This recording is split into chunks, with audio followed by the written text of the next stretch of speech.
நாத்தியர்கள் கேக்குறாங்கல்ல, கடவுள் அன்னை நம்புபவர்களுக்கு உதவி செஞ்சிருக்கணும்ல. கண்டிப்பா நீங்க பாருங்க, அப்படி ஒரு நாள் வரும். ஆனா அன்னைக்கு நீங்க இப்படி சொன்னதுக்கு புலம்புவீங்க. எது நம்புபவர்களுக்கு மட்டும்தானே கடவுள் கொடுக்கணும்ட்டு. கண்டிப்பா அப்படி ஒரு பாரபட்சமான நாள் இருக்கு. அந்த பாரபட்சமான நாள்ல நீங்க புலம்புவீங்க. அந்த இதுக்கு முன்னாடியே நான் நம்பி இருக்க கூடாதா?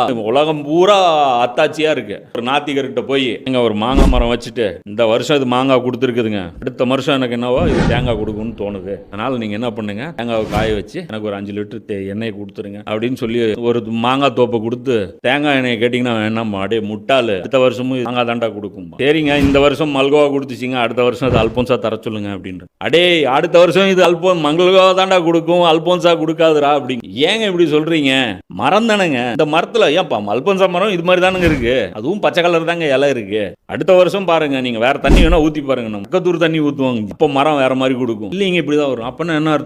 அந்த மரத்துல ஒரே மரம் ஒரே பழம் வரும் அப்படின்னு சொல்லிட்டு டிசைன் பண்ணிருக்கான்னு அர்த்தமா இல்லையா? டிசைனிங் இருக்குதுன்னா அப்ப டிசைனர் இருப்பான் இல்லையா? ப்ரோக்ராம் இருக்குன்னா ப்ரோக்ராமர் இருக்கிறான் இல்லையா?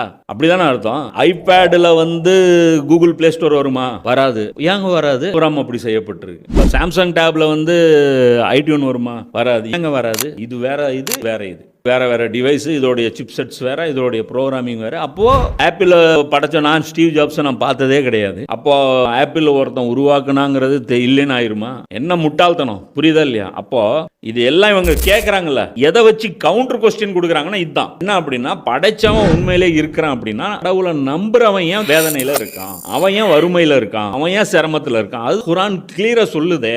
அடே வெற்றிங்கிறது உலகத்திலேயே கிடையாதுடா, வெற்றிங்கிறது இந்த வேதனையிலிருந்து தப்பிக்கிறதும்.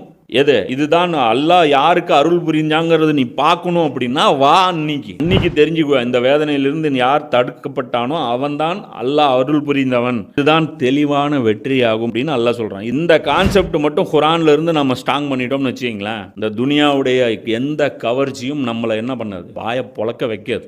அப்போ நாத்தியர்கள் கேட்கறாங்க,